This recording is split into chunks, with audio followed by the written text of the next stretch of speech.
ओम जय जय जय नमोस्तु नमोस्तु नमोस्तु।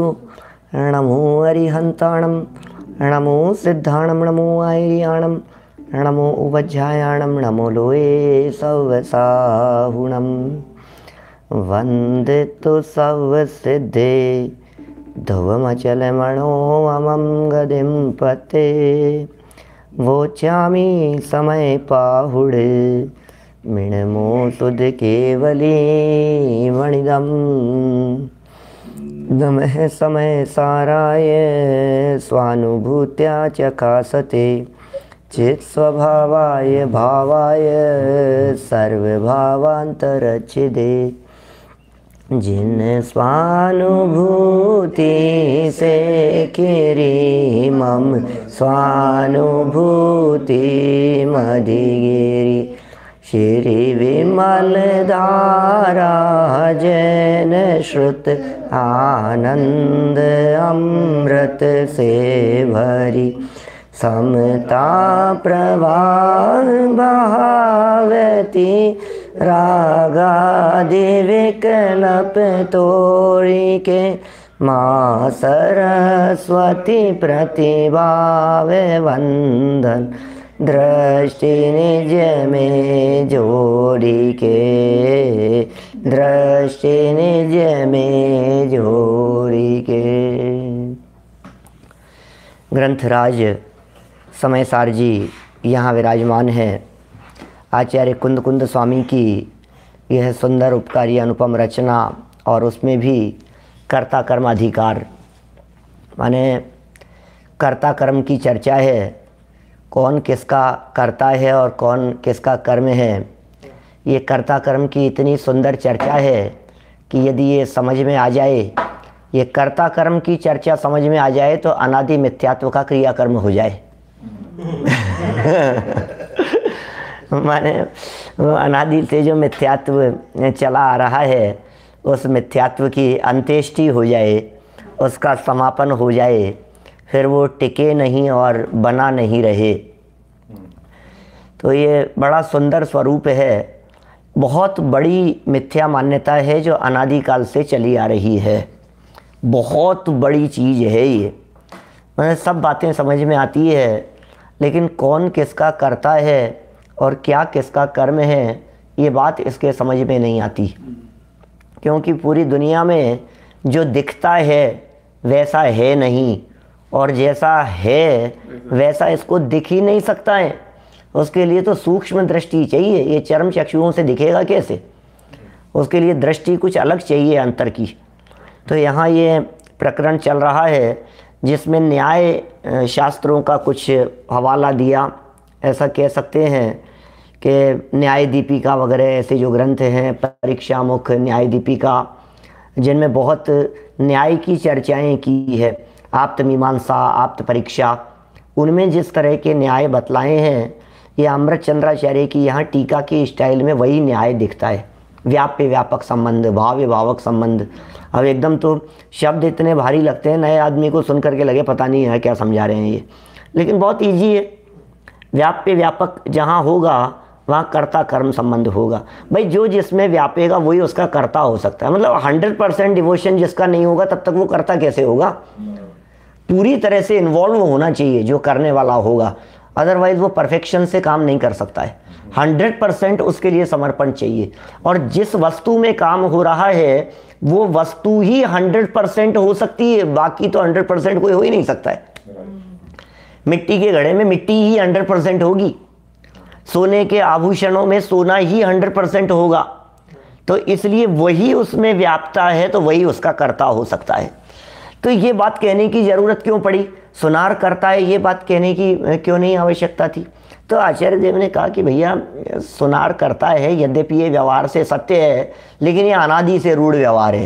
ये क्या समझाएं हम? ये तो बिना सिखाए, बिना बताए, बिना कहे ही दुनिया का हर व्यक्ति जानता है कि आभूषण सुनार बना रहा है, कुम्हार घड़ा बना रहा है। ये बात किसी को कहने की ज़रूरत है क्या? ये तो बच्चा बच्चा जानता है।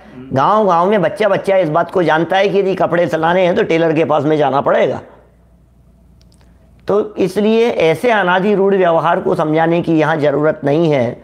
84 नंबर गाथा में व्यवहार की स्थापना की थी और इस व्यवहार का निषेध 85 नंबर गाथा में किया। कल हमने गाथा और टीका दोनों पढ़ ली थी, लेकिन ज्ञायक भाव प्रबोधनी का कुछ स्पष्टीकरण बाकी है। पहले एक बार दोनों गाथाएं बोलेंगे, फिर पद्यानुवाद बोल करके विषय को आगे बढ़ाएंगे अपन। पेज नंबर है समय सार ग्रंथ में 161, 161 नंबर पेज है। गाथा बोलते हैं सब मिल करके ना। हाँ, इसमें भी है, थोड़ा पेज नंबर अलग होगा, 84-85 नंबर गाथा। व्यवहार सदुआदा भोगल कम्मम करे दिने विहम तम चेव पुणो वेयई भोगल कम्मम अणे विहम यदि पोगल कम्ममिणम कुवदितं चेव वेद यदि आदा दो किरियावदिरितो पसज्जदे सोजिणावमदम् अनेक विध पुद्गल कर्म को करे भोगे आत्मा व्यवहार न का कथन ये जान लो भव्यात्मा पुद्गल कर्म को करे भोगे जगत में यदि आत्मा द्विक्रिया व्यतिरिक्त हो सम्मत न जो जिन धर्म में। वापस एक बार यहीं पद्यानुवाद से ही अर्थ देख लीजिए। अनेक विध, बहुत प्रकार के पुद्गल कर्म, यहाँ पुद्गल कर्म का अर्थ पुद्गल के होने वाले कार्यों को करे भी और भोगे भी। कार्य पुद्गल में हो रहा है, अनेक प्रकार के कार्य जो पुद्गल में होते हुए दिखाई दे रहे हैं, उनको यह आत्मा करे भी और भोगे भी कि भैया मैंने ही बनाया और मैंने ही खाया, मैं ही करता हूँ और मैं ही भोगता हूँ। और फिर इसको यदि व्यवहार नय का जो ये कथन कह रहे हैं, इसको थोड़ा स्थूल व्यवहार की दृष्टि से बात की जाए, जैसा कि यहाँ असद्भुत व्यवहार भी दिखाना चाहते हैं। ये कहना चाहते हैं भैया जो करेगा वही भरेगा, सीधी सी बात है। जिसने अभी क्या है, पहले हम लोग जब गाड़ी नया नया चालू हुआ था ना हमारे यहाँ जयपुर में, कि बेल्ट लगाना कंपलसरी है क्या, तो सब दोस्त गाड़ी में जाते थे। 15-20 साल पहले की बात कह रहा हूँ, 20 साल 18-20 साल पुरानी बात होगी। तो एक रूल बना रखा था क्या, कि जो बेल्ट नहीं लगाएगा वही फाइन पे करेगा क्या। तो चलाने वाले को याद रहे या नहीं रहे, बैठने वाले की भी जिम्मेदारी है, बगल में दोस्तों की बात है, फ्रेंड सर्किल की। तो जो करेगा वही उसी को भुगतना पड़ेगा भैया, माने किसी दूसरे की जिम्मेदारी नहीं है। और अपन इस बात को लोक व्यवहार में जानते भी हैं, कर्म सिद्धांत की दृष्टि से भी जानते हैं। अपने अपने कर्मों का फल सबको मिलता है। ये बात अपने सामायिक पाठ में भी अपन पढ़ते हैं। स्वयं कृतम कर्म यदात्मना पुरा फलम यदि लभते शुभाशुभम परेण दत्तम यदि लभ्यते स्फुटम स्वयं कृतम कर्म निरर्थकम तदा। नहीं ख्याल में आया होगा, हिंदी पद्यानुवाद तो शायद बोलते होंगे, भावना 32 में है।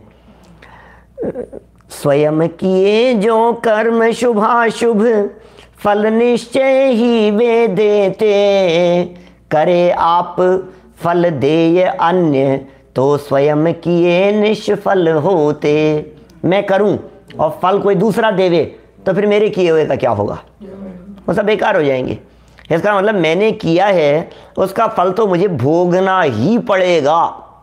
देखिए कभी कदाचित आपको ऐसा भी लग सकता है कर्म सिद्धांत निर्जरा इनकी चर्चा पढ़ते सुनते समय कि नहीं भैया बिना फल दिए हुए भी कर्म नष्ट हो जाते हैं, निर्जरा हो जाती है उनकी, तो कोई ज़रूरी नहीं है कि आपको कर्मों को भोगना ही पड़ेगा। लेकिन जो कर्म सिद्धांत की बारीकियां हैं वो ये कहती हैं कि दुनिया का कोई भी कर्म बिना फल दिए हुए छूटता ही नहीं है। कोई भी कर्म कितना ही बड़ा तपस्वी हो, त्यागी हो, संयमी हो, शुद्धोपयोगी हो, आत्मा में लीन हो जाए, अपने को ऐसे लगे इनके जो कर्मों की धड़ाधड़ निर्जरा हो रही है, तो भी वे कर्म फल दिए बिना नहीं छूटते हैं, क्योंकि कर्म के छूटने की प्रक्रिया ही फल देना है। ऐसा ही नियम है। अब आपको लगेगा कैसी बात कर रहे हो, ये तो हमने कभी सुना नहीं। कि नहीं सुना तो भाई बात तो ऐसी ही है, लेकिन उसको फिर निर्जरा क्यों कह रहे हैं? इसलिए कहते हैं कि जितना फल मिलना था उन परमाणुओं का, वो बहुत मंद रीति से फल मिला। फल तो मिला, इसलिए अब मंद रीति से फल मिला, इसका मतलब नहीं मिला जैसा। मान लीजिए आपको $500 का फाइन लगाया गया, और फिर कुछ ऐसा हुआ, आपसे बातचीत हुई और आपका व्यवहार देखा, आपका बैकग्राउंड देखा, पूरा सब देखा, और कहा कि चलो ठीक है कोई बात नहीं, आपको छोड़ते हैं, लेकिन $5 तो लगेगा। यहाँ नहीं होता है ऐसा? यहाँ होता है क्या? कल रात को ही हुआ है। अच्छा, कल रात को ही हुआ है। की जगह वार्निंग मिली। अच्छा, लो, 1 सेंट भी नहीं लगा। अच्छा, वेरी गुड। तो अभी ये 1 सेंट भी नहीं लगा, बहुत अच्छी बात है। टिकट मिलने वाला था और नहीं हुआ। लेकिन अभी क्या होता है इंडिया में, तो ऐसा होता है कि उसको छोड़ नहीं सकते आजकल, ऐसा है माने, क्योंकि सब कैमरे में रिकॉर्ड हो जाता है।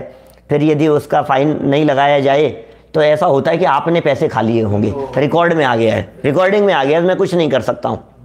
हाँ, इतना मैं ज़रूर कर सकता हूँ कि आपका 4000 का 2000 का फाइन बन रहा था, तो मैं 100 रुपये की पर्ची बना देता हूँ, इतना हो सकता है।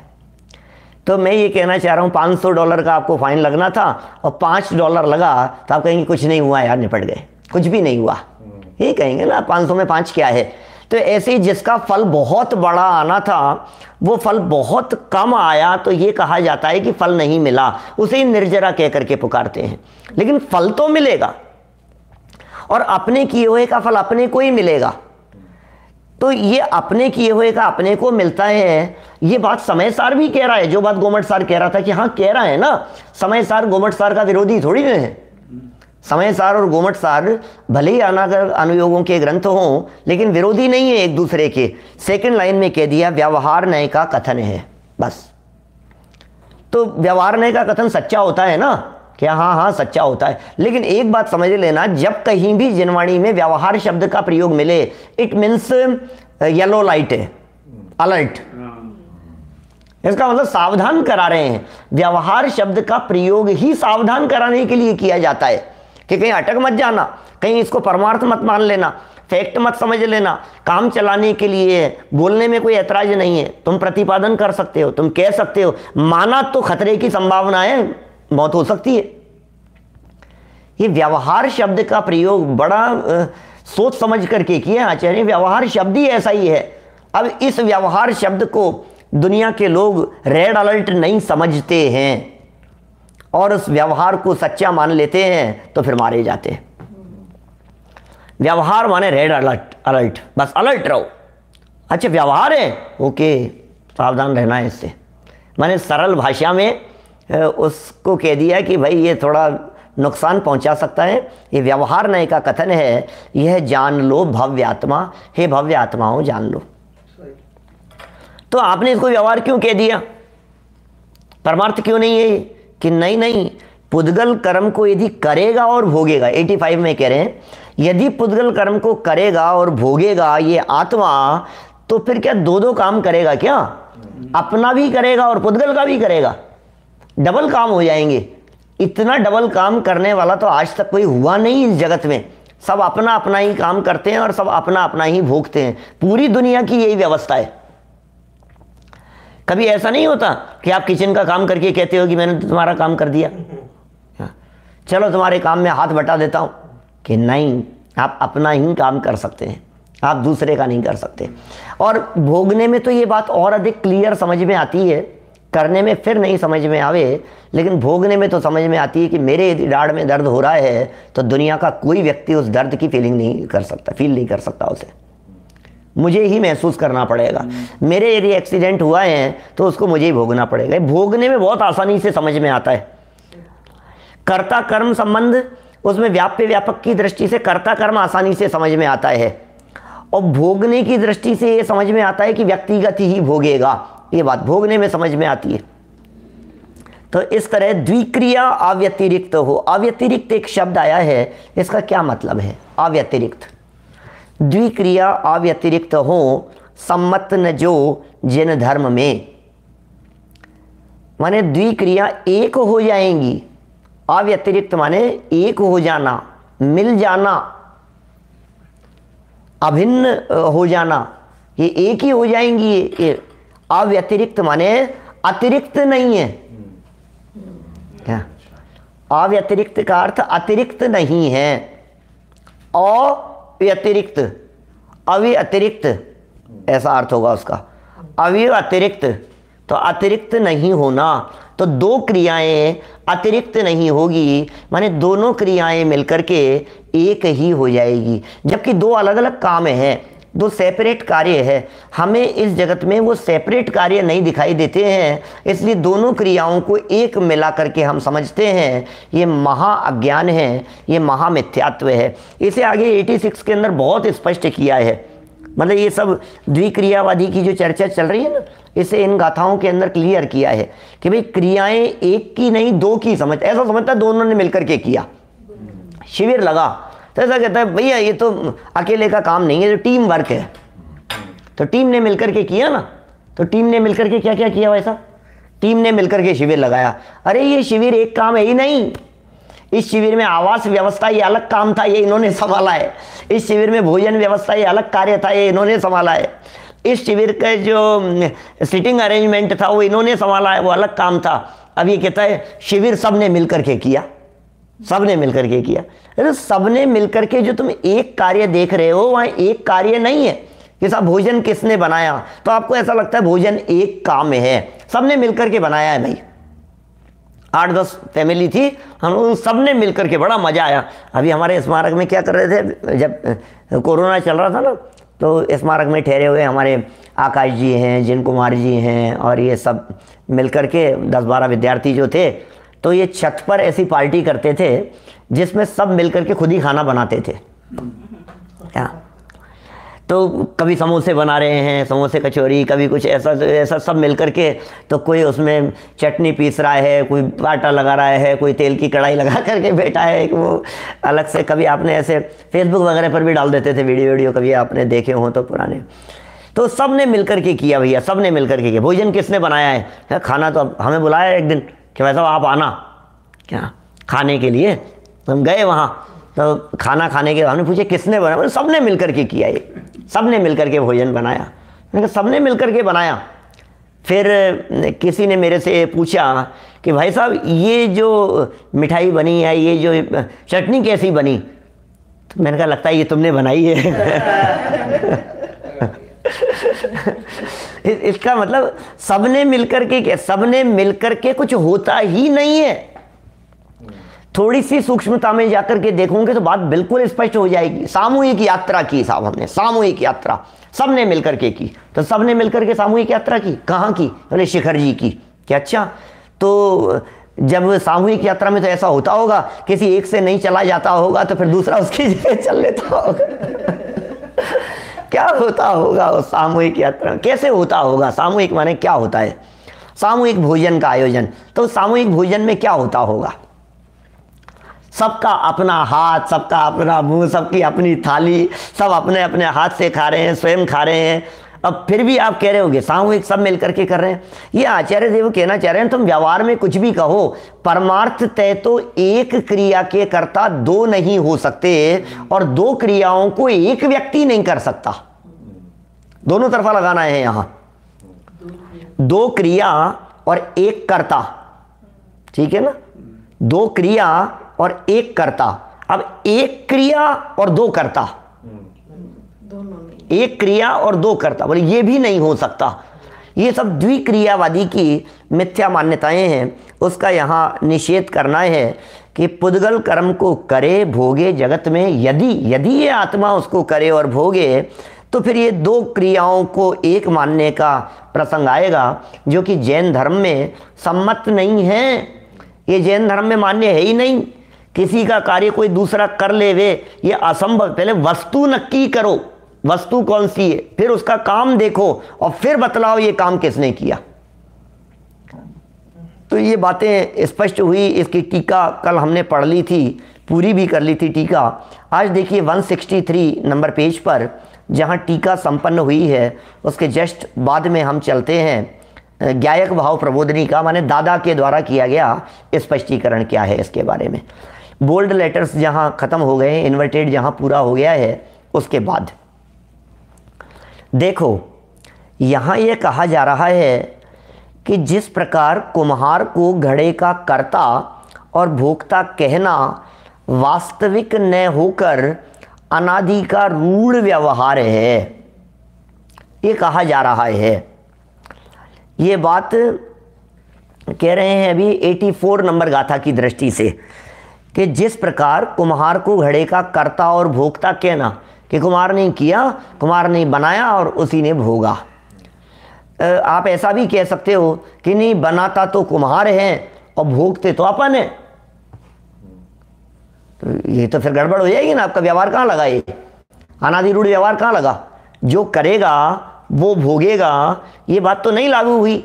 बनाए हैं आभूषणों को सुनार ने और भोग कर रहे हैं हमने पहनी है अंगूठी, बनाई थी उसने और भोगी है हमने, तो फिर जो करेगा वो भोगेगा, कहाँ रहा। ये बात हम रोजाना देखते हैं कि भोजन बनाया आपने और किया हमने, तो फिर करने वाले आप और भोगने वाले हम, तो फिर तो दो हो गए ना।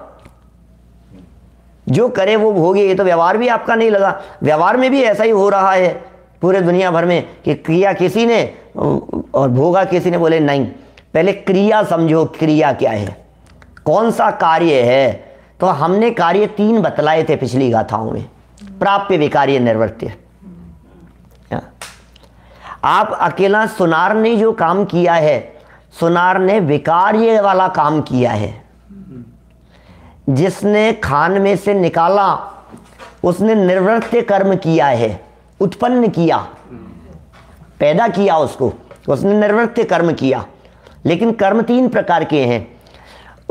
उसने, सुनार ने उसको बनाया तो विकार्य कर्म किया, और उसने हमारे को बेचा और हमने उसे प्राप्त किया, तो ये हमारा कर्म है, प्राप्य कर्म।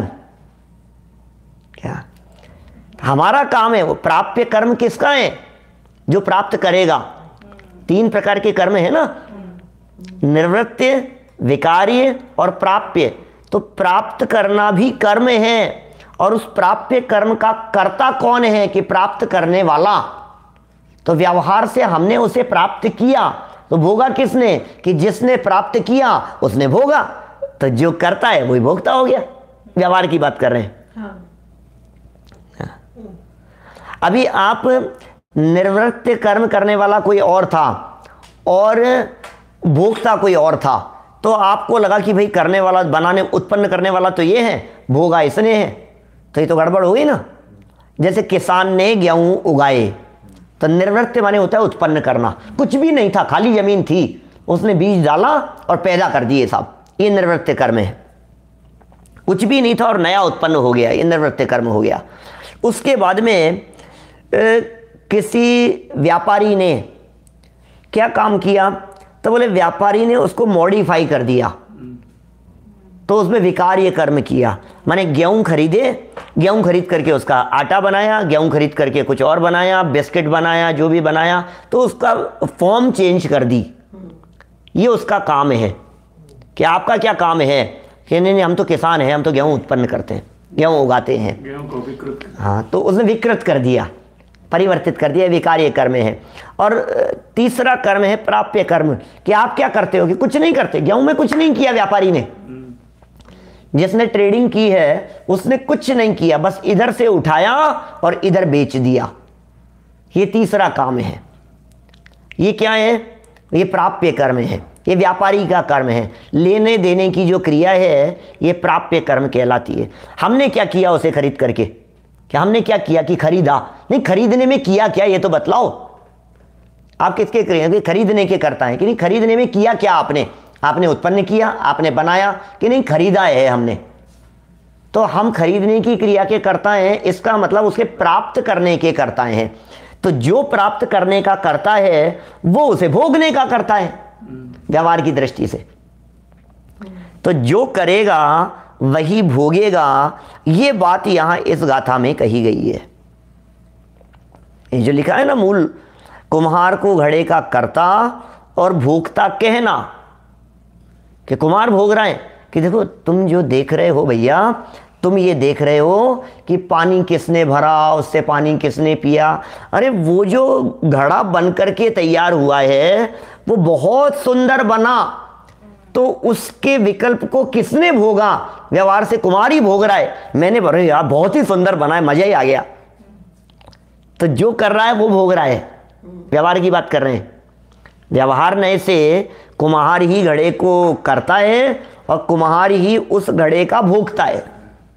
घड़े का भोगना क्या चीज़ है, जैसा बनेगा आपको। अपन जब कोई काम करते हैं, भले किसी के लिए भी किया हो, मान लो आप व्यापारी हैं, अतुल भाई मान लीजिए आप कोई किताब तैयार करी आपने किसी और के लिए, तो अभी तो करते ही नहीं है, आप सब धार्मिक कार्य करते हैं सेवा भावना से, लेकिन किसी के लिए की, तो जब आपने बनाई तो इतनी सुंदर बनी कि वो जब प्राप्त करेगा वो अलग मैटर है, लेकिन हमने जब बनाई है तो हम ही उसको भोग रहे हैं, हमें मजा आ रहा है उसका, मैंने बहुत अच्छा किया, बहुत अच्छा हुआ, तो ये फल किसने भोगा, हमने भोगा बनने के बाद तुरंत। तो इसको ऐसा भी लगा सकते हैं, मैंने पीछे जब चर्चाएं चली है तो ये वाक्य भी कहा है पहले कि अपने राग परिणाम को हम ही भोग रहे हैं, अपने द्वेष परिणाम को हम ही भोग रहे हैं, कषाय परिणाम का उपभोग हम ही कर रहे हैं। गुस्सा आ रहा है, कर्म सिद्धांत तो ये कहता है कि इसका फल तुम भोगोगे भविष्य में। अभी तुमने गुस्सा किया ना बेटा, तुम्हें फल मिलेगा, देखना आज नहीं तो कल तुझे इसका फल जरूर मिलेगा। गुस्सा किया है, कर्म बंधा है, कर्म बंधेगा, अब आधा काल पड़ेगा, अब आधा काल पड़ेगा, भविष्य में उसका फल मिलेगा। तो किया है ना आपने, आपको इसका फल भुगतना पड़ेगा। कर्म का फल नियम से उधार होता है, क्योंकि नियम से आबादा काल पड़ता है। और धर्म ये कहता है कि उधार नहीं है कुछ भी। क्रोध करते समय जो आपकी निराकुलता थी, निराकुलता नहीं आकुलता थी, क्रोध करते समय जो आपकी बेचैनी थी, क्रोध करते समय जो आपके माथे पर 3 सल थे, उसको आप क्रोध के काल में ही भोग रहे थे।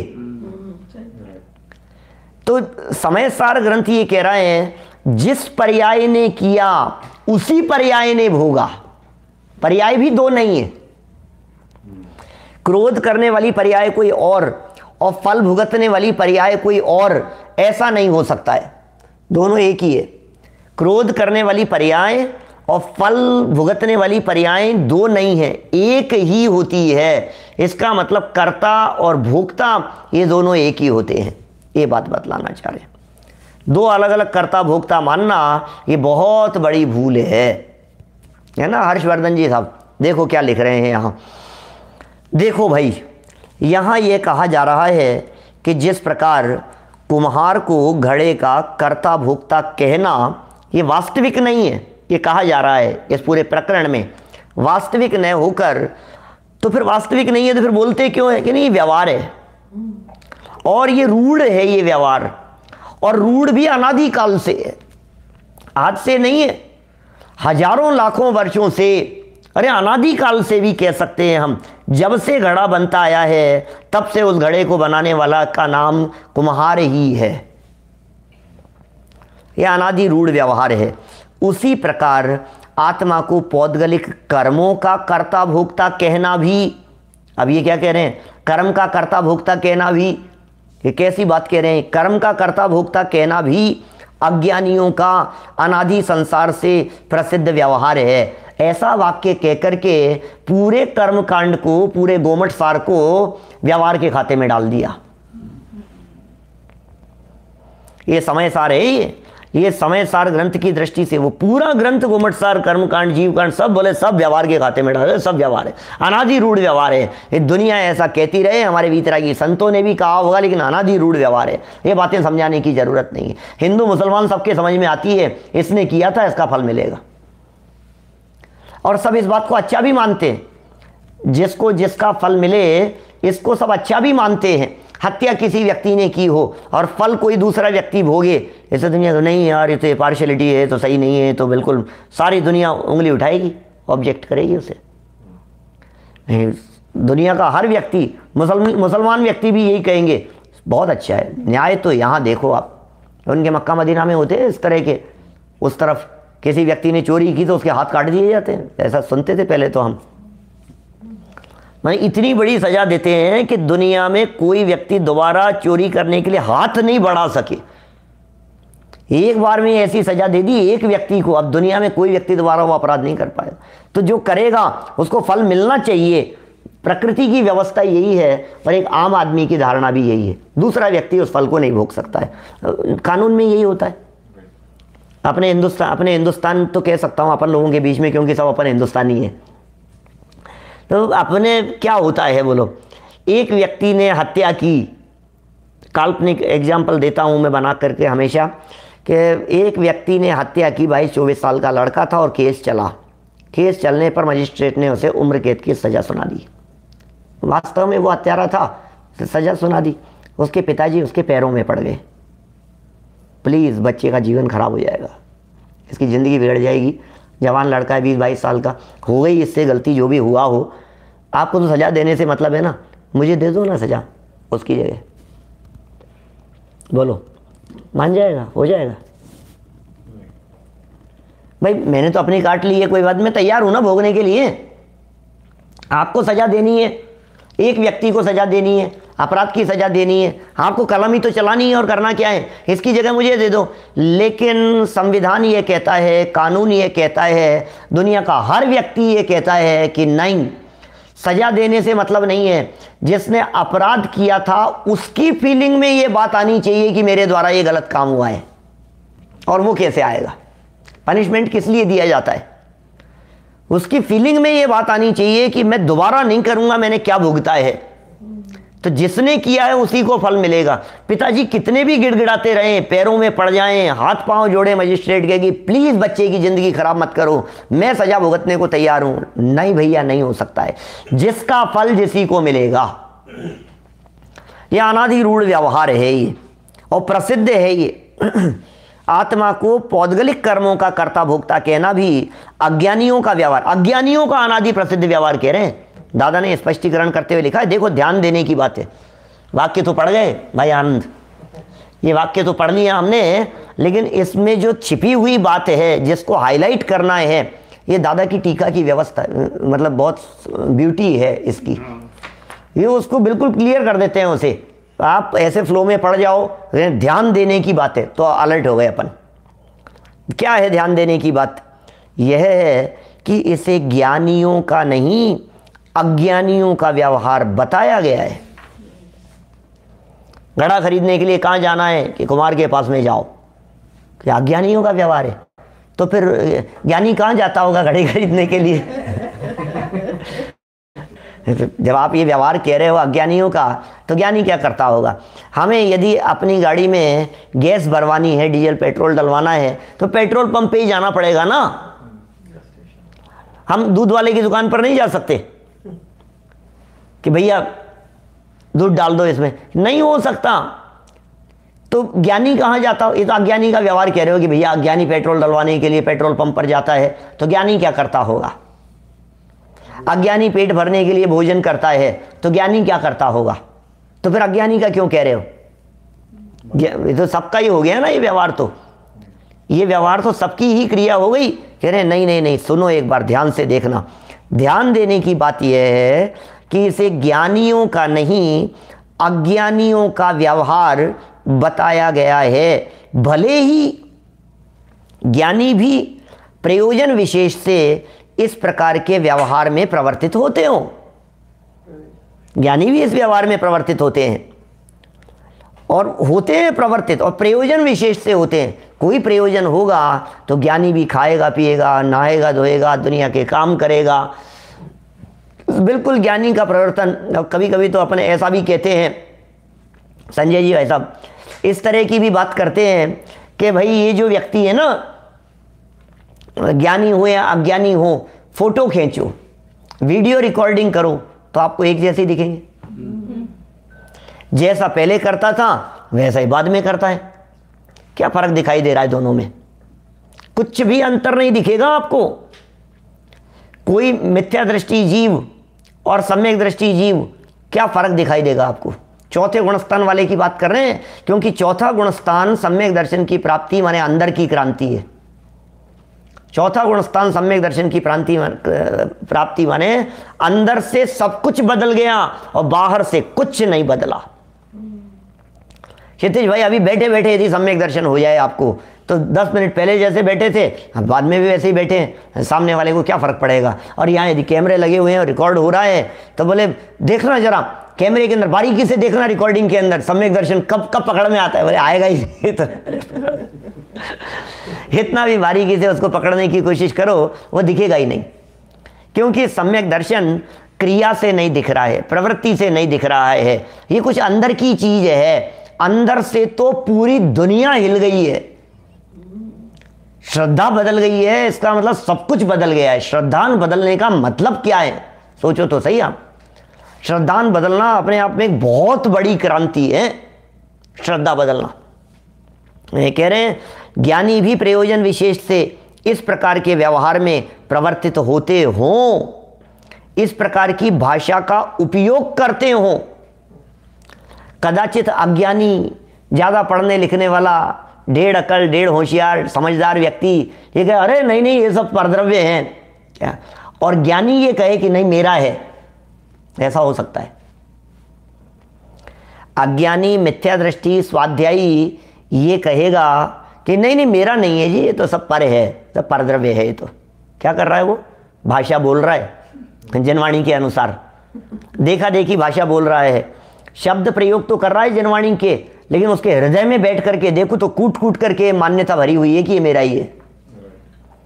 अब उल्टा करो, सम्यक दृष्टि ज्ञानी जीव की बात करो तो सम्यक दृष्टि ज्ञानी जीव क्या कह रहा है कि नहीं नहीं ये आईपैड तो मेरा है, और सम्यक दृष्टि ऐसा कह रहा है ये तो मिथ्या दृष्टि है, आईपैड को इसने अपना कह दिया। हाँ हाँ कह रहा है, लेकिन अंदर में झांक करके देखो, उसके हृदय में उतर करके देखो तो एक परमाणु मात्र को भी अपना कहे तो सम्यक दृष्टि नहीं हो सकता। एक परमाणु के प्रति भी अपनापन नहीं है। 200 नंबर गाथा में, 201 नंबर गाथा में, इसी में आगे चल करके अणु मात्र भी राग आदि का सद्भाव है जिस जीव के, हो सर्व आगम धर भले नहीं जानता शुद्धात्म को। 201 नंबर गाथा है, इसी ग्रंथ में दादा का पद्यानुवाद है। अणु मात्र भी राग आदि का सद्भाव, क्या बात कर रहे हो? सम्यक दृष्टि की बात कर रहे हो क्या? अणु मात्र भी राग आदि की, हाँ राग में अपनापन, अंश मात्र भी राग में अपनापन नहीं है। अणु मात्र भी राग आदि, क्या बोला मैंने? देखो, अणु मात्र भी राग आदि का सद्भाव है जिस जीव के, हो सर्व आगम धर भले नहीं जानता शुद्धात्म को। सर्व आगम धर, बहुत ज्ञानी हो गया, बहुत ज्ञानी हो गया, बहुत पढ़ा लिखा है, तो कलश है, बहुत ज्ञानी हो गया भैया, बहुत ज्ञानी हो गया है। 201 है, 201। अणु मात्र भी राग आदि का सद्भाव है जिस जीव के, वह भले ही वो सर्व आगम धर न जाने जीव को। सारे आगम पढ़ लिए, सर्व आगम धर, द्वादशांग का पाठी, द्वादशांग उपचार से कहेंगे 11 अंग 9 पूर्व समझना मिथ्यात्व की भूमिका अनुसार। 11 अंग 9 पूर्व का पाठी हो जाए, इतना पढ़ लिख ले वे, अब क्या वो ये बात नहीं कहेगा? भाषा में ऐसी बात नहीं कहेगा परद्रव्य तो पर है, मैं अलग हूँ, शरीर अलग है, आत्मा अलग है।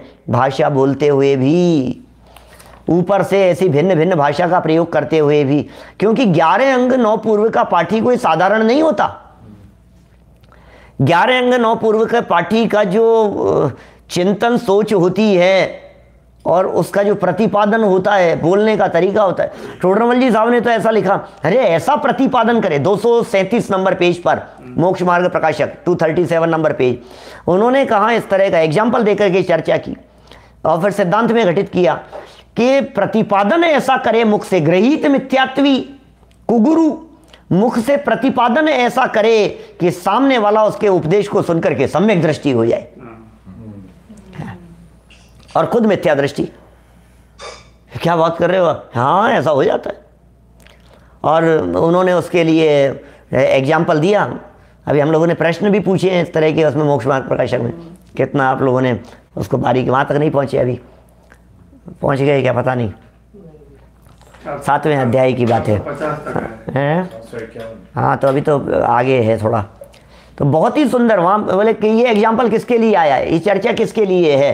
तो बोले ये कोई स्त्री का रोल करता हुआ पुरुष, क्या स्त्री का रोल करता हुआ स्त्री रूप हाव भाव और व्यवहार करे तो भी अंदर में रंच मात्र भी उस विकार रूप परिणमित नहीं होता, काम भाव रूप परिणमित नहीं होता। लेकिन देखने वाले दर्शक बोले वो विकार भाव रूप परिणमित हो जाए। तो ऐसे ये एग्जाम्पल देकर के उन्होंने बात कही, सिद्धांत में उसे घटित किया कि भाई स्वयं कुगुरु है, स्वयं अज्ञानी है, स्वयं मिथ्या दृष्टि है, लेकिन बात क्या कह रहा है कि बात कह रहा है वस्तु स्वरूप के अनुसार। ज्ञानी हो सकता है सामने वाला व्यक्ति। अपन इस पॉइंट की चर्चा करेंगे डिटेल में शिकागो में, देशनालब्धि की जब चर्चा करेंगे, उपदेश की जब बात करेंगे, कौन से गुरु का उपदेश, मिथ्या दृष्टि, अज्ञानी, ज्ञानी कैसा होगा, क्या, वो सब वहाँ अपन डिटेल में उस बात को देखेंगे। उल्लास भाई, है ना, देखिए क्या कह रहे हैं यहाँ। तो भले ही ज्ञानी भी प्रयोजन विशेष से इस प्रकार के व्यवहार में प्रवर्तित होते हों, इस प्रकार की भाषा का उपयोग करते हों, तथापि वे यह अच्छी तरह जानते हैं कि निश्चय से एक द्रव्य दूसरे द्रव्य का कर्ता धर्ता नहीं है। इस कारण वे अज्ञान दशा को प्राप्त न होकर ज्ञानी ही रहते हैं। ये बड़ा सुंदर सार बतला दिया गया है। भाषा बोलो, कह कुछ भी कहो, व्यवहार में कुछ भी कहो, साहब क्या फर्क पड़ता है, बोलने में कुछ भी कह दो ना। जीवन मरण अशरण शरण कोई नहीं व्यवहार में, संसार में जिंदगी एक पल कभी कोई बड़ा नहीं पाएगा, रस रसायन सुत सुभट कोई बचा नहीं पाएगा। बात तो यही सत्यार्थ है। अब व्यवहार में कुछ भी कह दो, डॉक्टर साहब ने बचा लिया, व्यवहार में कुछ भी कह दो, ये समय पर आ गए, समय पर ट्रीटमेंट मिल गया, कह दो, क्या फर्क पड़ गया, कहना व्यवहार है। हमें कहने में ऐतराज नहीं है। सम्यक दृष्टि ज्ञानी जीव भरत चक्रवर्ती 96,000 रानियों को अपनी ही कहते होंगे। भरत और बाहुबली ये दोनों कौन हैं, किसके बच्चे हैं? यदि ऐसा पूछे तो ऋषभ देव क्षायिक सम्यक दृष्टि तीर्थंकर कर्म प्रकृति सत्ता में पड़ी हुई है, वे क्या कहते होंगे, मेरे बच्चे हैं।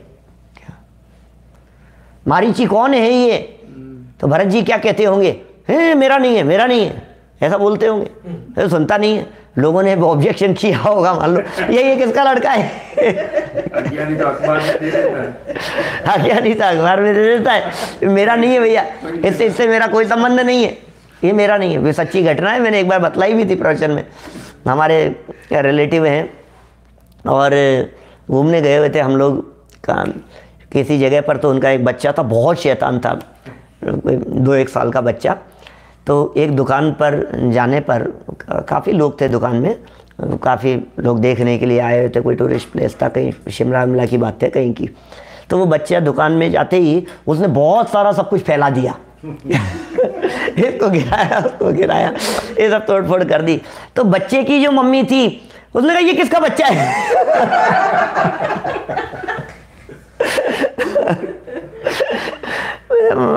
तो जब कोई खोटा कार्य ऐसा करता हुआ दिखाई देवे तो दुनिया में तो लोग ऐसा कह भी सकते हैं, लेकिन ज्ञानी उसे अपना कहते हुए रंच मात्र भी संकोच नहीं करता। ज्ञानी बराबर ये बात कहता है कि हाँ भाई मेरा है, हाँ मेरा ही किया हुआ है, मेरा ही अपराध है, ये राजपाट मेरा ही है, ये पत्नी पुत्र परिवार मेरे ही हैं, ये संपत्ति मेरी ही है, ये घर बार मेरा ही है, ये किसी और का नहीं है। ज्ञानी बराबर इस तरह की भाषा का प्रयोग करता है। और अज्ञानी की मान्यता तो बदली नहीं है और भाषा जबरदस्ती बदलने का प्रयास करता है। एक्चुअल में भाषा नहीं बदलनी चाहिए। मैंने जब लोक व्यवहार में कोई व्यक्ति हमारी तबीयत पूछ रहा है, कोई बात कर रहा है कि आपका नाम क्या है, आपकी उम्र क्या है, प्रवचन सभाओं में ऐसा बहुत बार होता है कि हमने किसी की उम्र पूछ ली, पौरांग भाई कि आपकी उम्र क्या है, तो ऐसे जवाब आते हैं प्रवचन सभाओं में, अरे मैं तो अनादि अनंत हूँ, मेरी कौन सी उम्र क्या क्या मैंने बड़ा होशियार बनते हैं अनादि अनंत कहेंगे, अपना नाम कहेंगे तो शुद्धात्मा है मेरा, अरे ये तो पर्याय का नाम है, मेरा नहीं है, मैं तो अलग हूँ, ऐसी बातें करेंगे। और अंदर में जबकि कूट कूट करके वही बैठा हुआ है कि यही मैं हूँ। क्या मान्यता में, अभिप्राय में यही बैठा हुआ है। इतना गहराई से छपा हुआ है इस नाम के साथ में तन्मयता इतनी गहराई से छपी हुई है कि दुनिया में इस नाम का कोई दूसरा व्यक्ति भी यदि कोई गलत काम करे तो ये समझता है कि यार ये यही नाम, उसका भी यही नाम होना था क्या। ऐसा फीलिंग में आने लगता है। अभी यही नाम वाला संजीव गोदा नाम है, मान लो अब संजीव गोदा अखबारों में उछल रहा हो, कोई व्यक्ति का नाम संजीव गोदा हो और वो बहुत बदनाम हो रहा हो, तो फीलिंग में ऐसा आने लगता है यार ये संजीव गोदा ही होना था, मेरा नाम भी यही होना था, या उस अपराधी का नाम भी यही होना था, बदल नहीं सकता है, उसका नाम भी आनंद ही है। तो क्या माने उसका नाम आनंद है, ये हमारे आनंद में कलंक उत्पन्न करने वाली बात हो जाती है। ज्ञानियों की भाषा नहीं बदली है, ज्ञानियों के व्यवहार में व्यवहार के पक्के। दादा ने बड़ा सुंदर लिखा उसमें, नए चक्र में एक एग्जाम्पल दिया शतरंज के खिलाड़ी, व्यवहार में व्यवहार के पक्के और खेल में खेल के पक्के, दुनिया में दुनिया के पक्के, जीवन में जीवन के पक्के और खेल में खेल के पक्के। शतरंज खेलते समय ज्ञानी मतलब बात कर रहे हैं ज्ञानियों की, शतरंज का खेल खेलते समय यदि आप खेल रहे हैं और आपने यदि समझ लीजिए अपने हाथी को आगे बढ़ा दिया और ऐसे उंगली हल्के से नहीं रख दिया, अब तो कुछ नहीं होगा, अब तो क्या छूट गया है, अब तो मैं पीटूंगा इसको, क्या माने इतने पक्के हैं उसमें, कहो मरने मारने को, लड़ाई झगड़ा करने को तैयार हो जाए, क्या एक पैदल को पीटने के चक्कर में इतना झगड़ा करने को तैयार, और जीवन में इतने घनिष्ठ अभिन्न मित्र के एक दूसरे के लिए जान की बाजी दे सकते हैं कि यहाँ तो जान लेने को तैयार हो रहे थे, ये क्या जान की बाजी देंगे एक दूसरे के लिए, नहीं, वो जीवन की बात है, ये खेल की बात है। खेल में खेल के पक्के, जीवन में जीवन के पक्के। ये निश्चय व्यवहार इसी तरह के नए हैं, अपना अपना काम बखूबी निभाते हैं, व्यवहार निश्चय का काम करे, निश्चय व्यवहार का काम करे, बोले ऐसा नहीं होता है। सुनो, भले ही ज्ञानी प्रयोजन विशेष से इस प्रकार के व्यवहार में प्रवर्तित होते हों, व्यवहार में प्रवर्तित होते हों, यदि मैं इसको पूरे प्रकरण के आधार पर बात कहूं अतुल भाई, तो मैं ये कह सकता हूं ये व्यवहार के कथन निमित्त प्रदान होते हैं। जो भी कथन निमित्त प्रदान होंगे वे सब व्यवहार के कथन होंगे। और ज्ञानी जीव यदि इस तरह के कथन नहीं कहेगा तो फिर अपने बच्चों को क्या समझाएगा, क्या सिखाएगा, कैसे पढ़ाएगा, कैसे लोक व्यवहार चलेगा, कैसे बिजनेस होगा, खाना पीना घूमना फिरना सारा ही व्यवहार खत्म हो जाएगा सब कुछ। मैंने किसी ने कोई रास्ता पूछा, किसी ने कोई काम पूछा, कोई बात कही गई तो सब वो कहेगा, तो निश्चय की बात कहेगा कि नहीं, कोई किसी का करता धरता नहीं है। फिर एक ही बात रह जाएगी ले दे करके, मैं तो शुद्धात्म हूँ, बस ज्ञाता दृष्टा आत्म राम, कि भैया ये व्यवस्था आप संभाल लोगे क्या, कि भैया ज्ञाता दृष्टा हूँ मैं तो। तो फिर क्या होगा, हाँ मेंटल, सच में वो मेंटल है, समझने क्या लगेंगे, वो है मेंटल डिस्टर्ब। जो व्यक्ति व्यवहार की क्रियाओं में ज्यादा निश्चय की बात बोलता है वो व्यक्ति वास्तव में मेंटली डिस्टर्ब है, वो सही नहीं है वो व्यक्ति, उसको दिमाग का इलाज करवाने की जरूरत है। लोग ऐसा कहते हैं, दादा एक वो जयथल वाली एक भाई का एग्जाम्पल सुनाते हैं कभी दादा के प्रवचनों में, कभी आपने सुना हो तो, सच्ची घटना है इस तरह की। जयपुर, वहाँ राजस्थान में कोटा के पास में एक गांव है जयथल नाम का गांव, और घटना है बाबू भाई युगल जी बाबू जी के ज़माने की, मतलब आज से कोई 40-50 साल, हाँ सब साथ में थे। और कोई बाई जो थी वो बाई ने आकर के और वो सम्यक दर्शन के बारे में पूछा कि भाई कोई उनके पति लेकर के आए कि भाई सम्यक दृष्टि है या नहीं है क्या। तो बातचीत की तो पता लगा कि भाई क्या होता है सम्यक दृष्टि, मतलब क्या कैसे सम्यक दृष्टि हो। तो देखा कि ये जब रोटी बनाती है तो तवे पर रोटी रखी रहती है और रोटी बनाते बनाते ये आत्मा में चले जाती है और रोटी जल जाती है। कभी दूध गर्म करते करते दूध उफन जाता है, आत्मा में चले जाती है, बिल्कुल ऐसे ज्ञाता दृष्टा हो जाती है। तो दादा ने कहा, और बात ऐसी चली, वो युगल जाती है ना लोटा लेके, हाँ लोटा गिर जाता है, लोटा लेकर के वहाँ शौच के लिए जाती है तो लोटा हाथ से छूट जाता है, गिर जाते हैं। तो दादा ने कहा इसको न्यूरो सर्जन को दिखाओ, न्यूरोलॉजिस्ट को दिखाओ इसको, लेकिन दिमाग में डिस्टर्ब है कुछ। ये सम्यक दर्शन की पहचान नहीं है, ये पागल है। ये सम्यक दृष्टि ऐसा पागल नहीं होता है। सम्यक दृष्टियों की गृहस्थी बिगड़ जाती होगी, लोग ऐसा कहते हैं कि अरे भैया ज़्यादा धर्म कर्म करेंगे तो फिर तो हमारी गृहस्थी बिगड़ जाएगी, फिर तो मुश्किल हो जाएगा। आप गलत फहमी में हो। ज्ञानियों की गृहस्थी बिगड़ती नहीं है, ज्ञानियों का व्यवहार बिगड़ता नहीं है। ज्ञानियों का व्यवहार और अच्छा होता है, ज्ञानियों का व्यवहार और अधिक व्यवस्थित होता है, ज्ञानियों की लाइफ और अधिक अच्छी और व्यवस्थित होती है, क्योंकि वो निश्चय को तो जानते ही हैं और व्यवहार को किस तरह से निभाना, वो असली व्यवहार कैसे चलेगा उसको भी वो बहुत अच्छी तरह से जानते हैं। अज्ञानी जीव का न निश्चय अच्छा है न व्यवहार अच्छा है। अज्ञानी जीव का निश्चय व्यवहार दोनों ही अच्छा नहीं है, उसे अकल ही नहीं है, वो समझता ही नहीं है क्या निश्चय है क्या व्यवहार है। वो तो अपनी बुद्धि अनुसार काम करने की चेष्टा करता है। तो भाषा का प्रयोग कुछ भी करते हो, ज्ञानी के लिए कह रहे हैं, व्यवहार में प्रवर्तित होते हैं, भाषा का उपयोग करते हैं, कर्तापन की भाषा का उपयोग कर रहे हैं, तथापि वे यह अच्छी तरह जानते हैं कि निश्चय से एक द्रव्य दूसरे द्रव्य का कर्ता धर्ता नहीं है। ये बात उनके अंतर की गहराई में बहुत अच्छे से गहराई से छिपी हुई है, बैठी हुई है।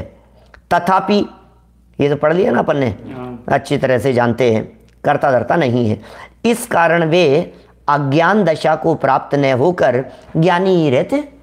अज्ञान दशा को प्राप्त नहीं होते, ज्ञानी है, क्योंकि उन्हें भाई ज्ञानी का संबंध क्रिया से नहीं है, पहले ये समझ लो। ज्ञानी का संबंध कुछ करने धरने से नहीं है। ज्ञानी हुआ तो परिवर्तन कहाँ हुआ, शरीर में कुछ बदला कि यहां बदला है, तो यहां बदला है तो यहां बदलाव देखो ना, बाहर क्यों देख रहे हो। ज्ञानी हुआ तो बदलाव मान्यता में हुआ ना, सम्यक दृष्टि हुआ तो दृष्टि में बदलाव हुआ ना, दृष्टि सम्यक हो गई, सम्यक दृष्टि हो गया तो श्रद्धा बदल गई है। अब बदली है श्रद्धा, देखना चाहते हो क्रिया। हमने किसी व्यक्ति के बारे में कहा कि ये सम्यक दृष्टि है तो तुरंत ऐसा देखना, हे सम्यक दृष्टि, ये तो लगता नहीं है कि क्यों, क्या लगना चाहिए था, क्या लगना चाहिए था बताओ तो सही। कि सम्यक दृष्टि है तो ये ऐसे कलर्ड कपड़े पहनते हैं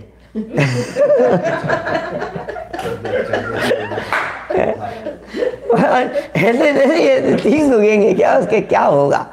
सम्यक दृष्टि, ब्लैक टी शर्ट ब्लैक कपड़े, तो मैंने कहा क्या हो गया ब्लैक में। एक बार मैंने देवलाली में मैंने बहुत बात कही, कहीं से मैंने ऐसे ब्लैक के बारे में ऐसा सुना कि काले नहीं काले नहीं, तो मेरा पूरा प्रवचन इस टॉपिक के ऊपर था। जीव जुदा पुद्गल जुदा, ये प्रकरण चल रहा था। शायद उस शिविर में एक बार आप भी थे, मोना के शिविर में देवलाली में। जीव वो अन्य पुद्गलश्च अन्य, एक बार थे आप। जीव वो अन्य पुद्गलश्च अन्य, शायद 25 वो जो थी ना एनिवर्सरी जब थी देवलाली की, तब जीवो अन्य पुद्गलश्च अन्य इत्यसो तत्व संग्रह है, यद अन्यत उच्यते किंचित सोस्तु तस्यैव विस्तर है। जीव जुदा पुद्गल जुदा, यही तत्व को सार। जीव को जीव जानो, पुद्गल को पुद्गल जानो, काले को काला जानो। अरे उस काले को बुरा जान रहे हो, ये आप वस्तु स्वरूप को नहीं जान रहे हो। अब मैंने कहा यदि तुम्हें काला यदि इतना बुरा लगता हो तो काले बाल वाले को अंदर मत आने देना क्या करोगे आप, कहां तक बचोगे कालेपन से। अब इसको दांत सफेद चाहिए और बाल काले चाहिए, क्या तो क्या है ये सब। हम वस्तु स्वरूप को नहीं जानते हैं, इसलिए कुछ न कुछ गड़बड़ी करने की चेष्टा करते हैं। अरे काले का कालापन उसका सौंदर्य, पुद्गल परमाणुओं का स्वतंत्र परिणमन है, वो स्वाधीन परिणमन है। अज्ञान दशा को ये ज्ञानी प्राप्त नहीं होते क्योंकि वे उस बात को बराबर जानते हैं। इस तरह से वे ज्ञानी ही रहते हैं। चलिए समापन करते हैं। उक्त गाथाओं में 84वीं गाथा में असद्भूत व्यवहार ने का मत बताया गया है। बहुत खतरनाक है असद्भूत व्यवहार, बहुत स्थूल व्यवहार है यह असद्भूत व्यवहार ने का मत बताया है। और 85वीं गाथा में उसमें दोष दिखाया गया है।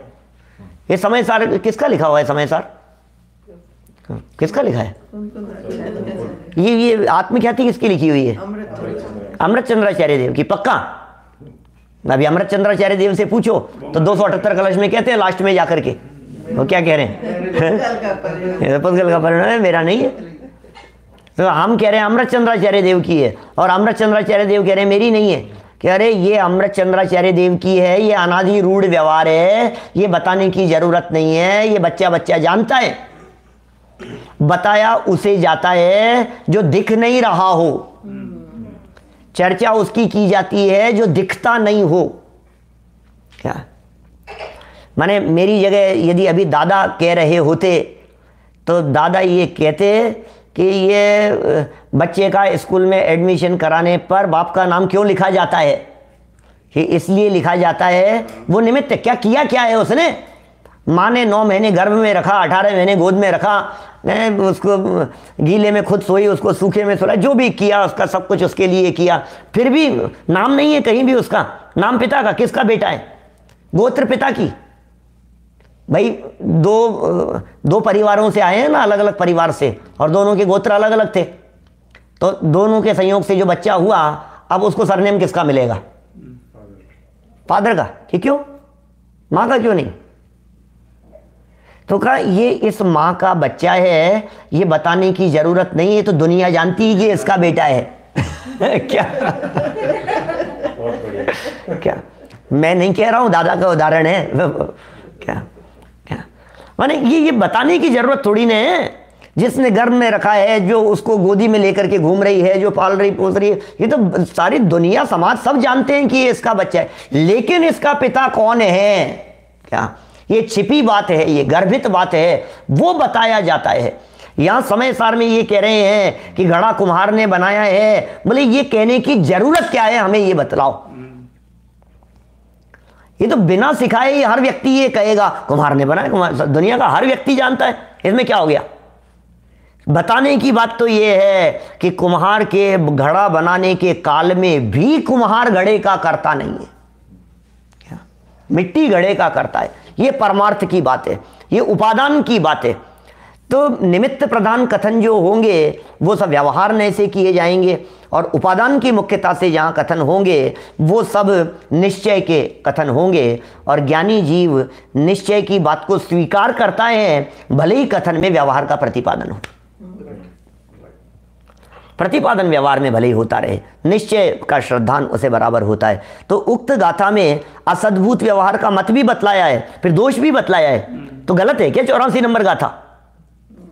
आप 84 गाथा ना खुद ने ही लिखी है आचार्य देव अभी आपने, और आप उसी में दोष बतला रहे हो कि हाँ दोष इसलिए बतला रहे हैं कि कहीं तुम लेकर के मत चले जाना इस व्यवहार को, चिपकना मत इस व्यवहार से, ये खतरनाक है, चैंटने योग्य नहीं है।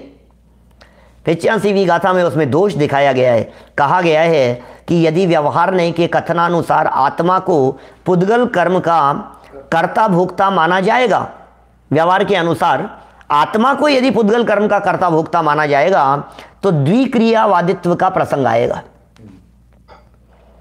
द्विक्रियावादित्व का प्रसंग, अब होता क्या है द्विक्रियावादित्व? अभी आगे गाथा के अंदर फिर समझाने वाले हैं इसी बात को। ऐसा मानना होगा कि आत्मा अपनी क्रिया भी करे और कर्म की क्रिया भी करे, जो कि जिनेंद्र भगवान को स्वीकार नहीं है।